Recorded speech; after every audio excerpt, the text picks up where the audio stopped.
यथार्थ क्लासेस के YouTube channel पर मैं रजनीश झा आप सभी लोगों का स्वागत करता हूं। और सब बच्चे मज़े में। आज हम लोग पढ़ेंगे सीआई का सेकंड पार्ट, मतलब कल तक जहां सीआई पढ़े थे उसके आगे। कुछ बच्चों का ये कंसर्न है कि सर वीडियो थोड़ा लंबा होना चाहिए, कुछ बच्चों का है कि नहीं सर लाइव आइए तो ज़्यादा बेहतर होगा। हम आपके सारे तथ्यों पर विचार कर रहे हैं, जैसे ही कुछ समाधान निकलेगा हम लाइव आएंगे, सेशन लंबा होगा, सब होगा, धैर्य रखा जाए, ठीक। तो आज हम लोग सीआई कंटिन्यू करते हैं उसके आगे। कल जब हमने सीआई पढ़ा था तो वहाँ पर टाइम फ्रैक्शन में नहीं होता था, 1 साल 2 साल 3 साल, बड़े आसान क्वेश्चन थे।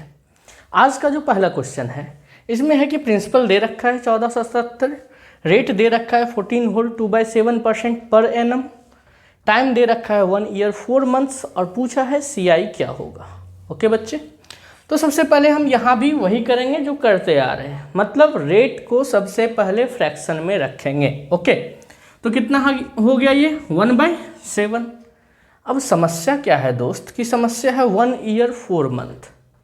हमने ये नहीं बताया था आपको कि 1 ईयर 4 मंथ रहे तो कैसे फाइंड करना है। तो एक चीज़ ध्यान रखिए, कुछ भी रहे टाइम, 1 ईयर 4 मंथ रहे, 1 ईयर 6 मंथ रहे, 1 ईयर 9 मंथ रहे, उसके बाद रहे 1 ईयर 73 डेज, 1 ईयर समथिंग, मतलब कोई भी डेज रहे, तो आपको टेंशन नहीं लेना है। जो टाइमिंग दिया रहे ना उसके अगले साल तक का हम सीआई फाइंड कर लेंगे। जैसे मान लीजिए कि यहाँ 1 साल 4 मंथ है तो हम 2 साल का सीआई फाइंड कर लेंगे।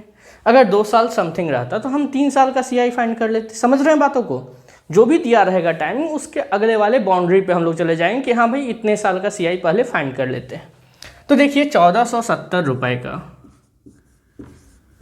1/7 के रेट से 2 साल का सीआई फाइंड करते हैं। तो पहले साल जब निकालेंगे तो ये हो गया 210, दूसरे साल में इस पर 1/7 का इंटरेस्ट लगेगा तो 210, और इस पर इंटरेस्ट लगेगा 1/7 का तो कितना आ जाएगा 30।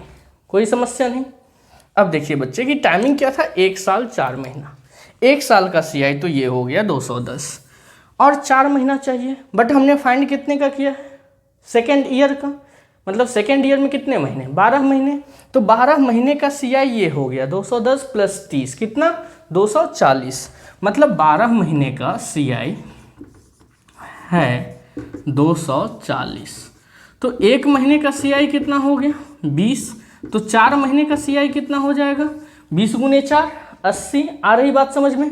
अब देखो क्वेश्चन में क्या पूछा था, 1 साल 4 महीना। भाई 1 साल भी मालूम है, 4 महीना भी मालूम है, तो समझ में आ रहा होगा हीरो लोग। 210 + 80 कहने का मतलब 1 साल 4 महीने का सीआई जो होगा वो होगा 290 रुपये। ओके चलो, तो बच्चे नेक्स्ट क्वेश्चन है, प्रिंसिपल 8000, रेट 5% पर एनम, टाइम 1 ईयर 73 डेज और पूछ रहा है सीआई क्या होगा। ठीक, बिल्कुल पिछले वाले क्वेश्चन जैसा, बस अंतर ये है कि यहाँ पर पिछले बार मंथ था और इस बार डेज है। तो एक चीज़ देखो कि अभी मैंने आपको बताया था कि टाइमिंग अगर कुछ भी रहे तो आप अगले बाउंड्री तक चले जाओ, मतलब 1 साल समथिंग रहे तो आप 2 साल का सीआई फाइंड कर लो, 2 साल समथिंग रहे तो आप 3 साल का सीआई फाइंड कर लो। तो है क्या कि रेट 5%, इसको फ्रैक्शन में क्या लिखेंगे, 5/100 कहने का मतलब 1/20, और 1 साल 73 दिन है, 1 साल 73 दिन है तो हम 2 साल का सीआई फाइंड कर लेते हैं। तो 8000 प्रिंसिपल है और इसका 1/20 कितना आ गया 400, फिर 1/20 कितना आ गया 400, फिर 1/20 कितना आ गया 20। कोई समस्या नहीं। ओके, अब देखो कि 1 साल का सीआई तो 400 हो गया, लेकिन पूछा है 73 दिन, तो भाई 1 साल में कितने दिन, 365 दिन है ना। अब कुछ बच्चे सोच रहे होंगे 366 भी तो होता है।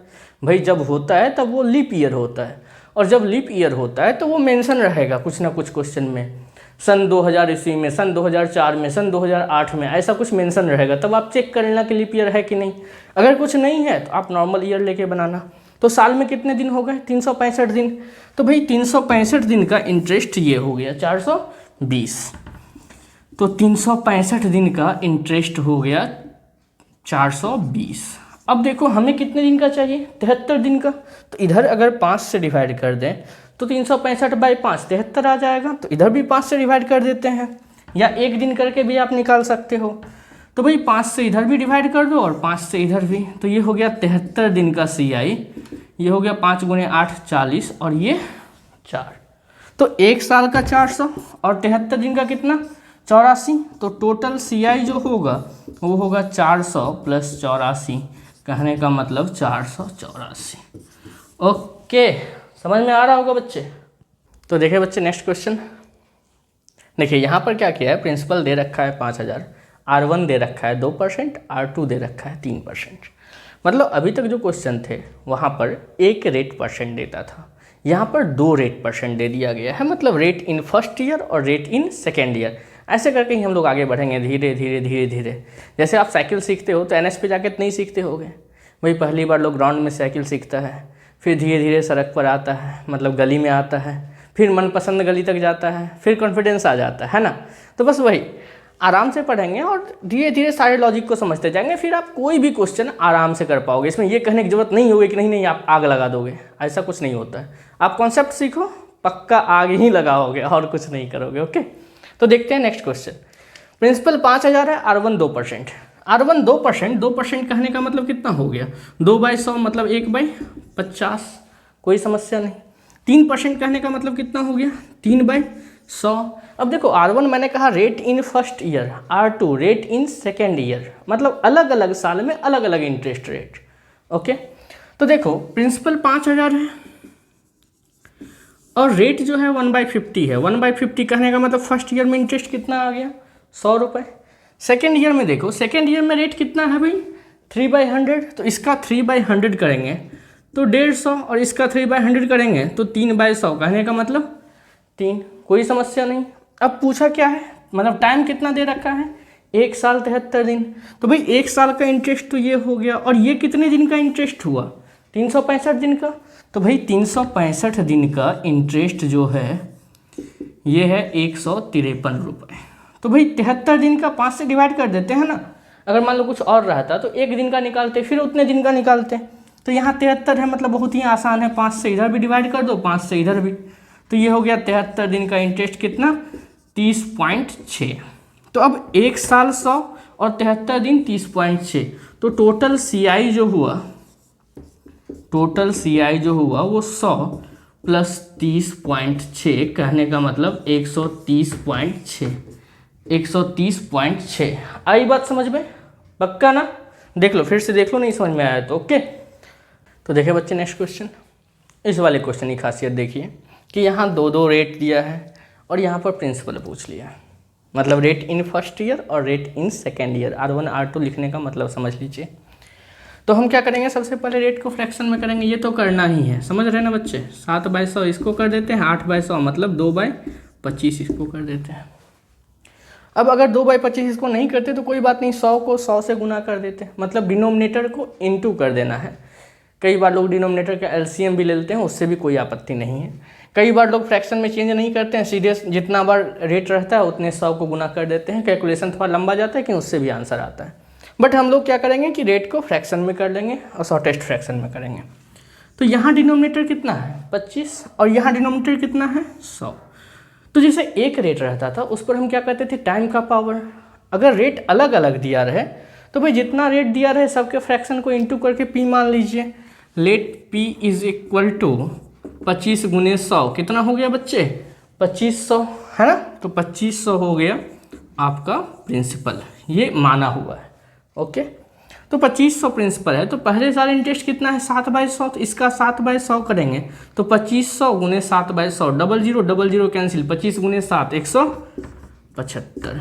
ओके, अब देखो 2/25 कितना हो गया 200, इसका भी 2/25, तो इसका 2/25 करेंगे तो कितना आ जाएगा 25 × 7 और 7 × 2 कितना 14, कोई समस्या नहीं। अब देखो टाइम 2 साल था, 2 साल का CI कितना हो गया 200, 375, 75, 10, 85, 389 यूनिट। हमें ये आया CI। ओके, मतलब CI इतना यूनिट आया। बट क्वेश्चन में कितना दे रखा है 7780। तो 1 यूनिट की वैल्यू निकाल लीजिए 20, तो 1 यूनिट की वैल्यू हो गई 20। पूछा कितना है 2500 यूनिट, तो 2500 यूनिट की वैल्यू कितनी हो गई 2500 × 20। ओके, तो ये हो गया आपका 5000 और उस पर 1 0 और, तो यही हो गया आपका प्रिंसिपल। आई बात समझ में। तो देखा जाए बच्चे नेक्स्ट क्वेश्चन। यहाँ पर पूछा है प्रिंसिपल क्या होगा यदि रेट 20% पर एनम, टाइम 9 मंथ्स, CI 6305 और लास्ट में एक छोटा सा कंडीशन लिखा है, इंटरेस्ट कैलकुलेटेड क्वार्टरली। क्वार्टर समझते होंगे सभी लोग, हाँ, फाइनेंशियल ईयर में 4 क्वार्टर होते हैं, आप गलत समझ रहे थे। ओके, तो क्वार्टर मतलब किसी भी चीज़ का 4 भाग, जैसे ये मार्कर है इसको 4 भाग में कर दीजिए, प्रत्येक भाग एक क्वार्टर कहलाएगा। हाँ, ग्लास के एग्जाम्पल से भी आप समझ सकते हो, बिल्कुल बेहतरीन समझ सकते हो। तो 4 भाग में से एक भाग की बात हो रही है। इंटरेस्ट कैलकुलेटेड क्वार्टरली मतलब साल में 4 इंटरेस्ट लगना है। अच्छा एक चीज़ बताओ, एक साल में कितने महीने? 12 महीने। और 12 महीने में अगर हमें 4 इंटरेस्ट देना हो तो एक इंटरेस्ट कितने महीने पर देंगे? 3 महीने पर। 3 महीने पर एक इंटरेस्ट देंगे। तो सबसे पहली बात कि रेट 20% पर एनम था, तो क्वार्टरली अगर देंगे तो 20/4 कर दीजिए। कहने का मतलब 5% जो है ये रेट हो जाएगा पर क्वार्टर का। और 3 महीने पर एक इंटरेस्ट, समझना ध्यान से, 3 महीने पर एक बार इंटरेस्ट देना है, तो 6 महीने में कितना बार इंटरेस्ट देंगे? 2 बार। 9 महीने में कितने बार इंटरेस्ट? 3 बार। तो मतलब कुल मिला के हमें 3 टाइम्स इंटरेस्ट लगना है। ओके, अब हमसे पूछा है प्रिंसिपल क्या होगा, तो बस अपना वही मेथड, रेट को फ्रैक्शन में कर लेते हैं। कितना हो गया 5%? 1/20। और कितना बार इंटरेस्ट लगना है? 3। तो रेट का डिनोमिनेटर लेते हैं और इस पर टाइम का पावर कर देते हैं। रेट का डिनोमिनेटर लेते हैं, इस पर टाइम का पावर कर देते हैं। तो let P is equal to 20 पे पावर 3, कहने का मतलब 8000। ओके, इसको हम मान लिए प्रिंसिपल, 8000 हमने प्रिंसिपल मान लिया। इस पर इंटरेस्ट कितना देना है? 1/20 का कितने बार? 3 बार। तो पहला बार 1/20 कितना हो गया बच्चे? 400। दूसरे साल 1/20 400 और इसका भी 1/20 20। तीसरे साल 1/20 400, इसका 1/20 20, इसका 1/20 20, इसका 1/20 1। कोई समस्या नहीं। अब देखो, 4 4 8 4 12 20 20 40 20 60 1 61। ओके, तो देखो 1261 यूनिट हमें CI आया, 1261 यूनिट CI आया। लेकिन क्वेश्चन में CI कितना दे रखा है? 6305। 6305, इसका मतलब एक यूनिट की वैल्यू कितनी हो गई? 5। पूछा क्या है? प्रिंसिपल। प्रिंसिपल कितना माने थे? 8000। तो 8000 यूनिट की वैल्यू कितनी हो गई बच्चे? 8000 गुने 5, कहने का मतलब 40000। आई बात समझ में? अरे बोलना हाँ या ना। तो देखा जाए बच्चे, नेक्स्ट क्वेश्चन है प्रिंसिपल 8000, रेट 10% पर annum, time 2 years, CI minus SI, मतलब CI और SI का डिफरेंस क्या होगा? If interest calculated half yearly, half yearly समझ रहे होगे, छमाही, 6 महीने पर एक बार इंटरेस्ट लगना है। अच्छा एक चीज़ बताओ कि साल में कितने महीने? 12 महीने। भाई 12 महीने में एक बार अगर इंटरेस्ट लगेगा तो 10% देंगे। अगर 6 महीने पे इंटरेस्ट देना हो तो इंटरेस्ट आधा हो जाएगा। तो इसका मतलब रेट जो होगा वो ओरिजिनल रेट हो जाएगा 10/2, कहने का मतलब 5%, मतलब 1/20, 1/20। ओके, अब देखो कि टाइम 2 ईयर्स था, कब? जब पर एनम इंटरेस्ट लगना था। हाफ ईयरली अगर इंटरेस्ट लगेगा तो इंटरेस्ट 2 साल में कितनी बार लगेगा? भाई 6 महीना 6 महीना 6 महीना 6 महीना, 4 बार इंटरेस्ट लगेगा। अरे एक साल में 6 महीना बांटेंगे, 2 भाग में बटेगा, 2 साल में 4 भाग, मतलब 4 टाइम्स CI लगेगा।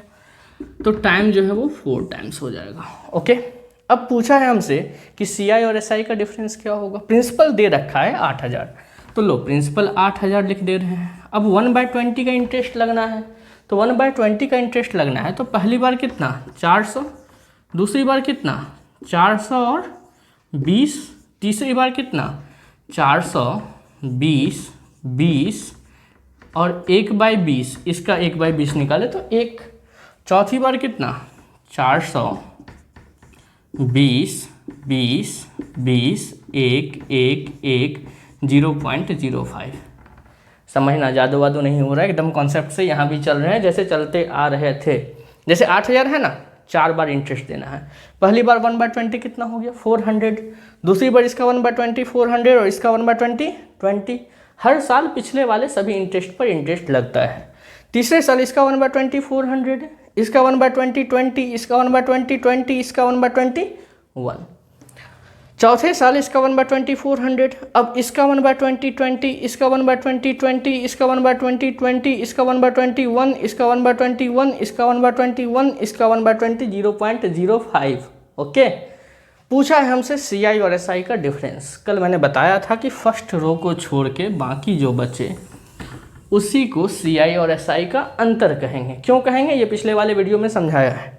तो देखो कि सी आई एस आई का डिफरेंस कितना आया, 1 2 3 4 5 6, 20 गुने 6 कितना हो गया 120, 21 22 23 24.05, तो 124.05 यही हो गया सी आई और एस आई का अंतर।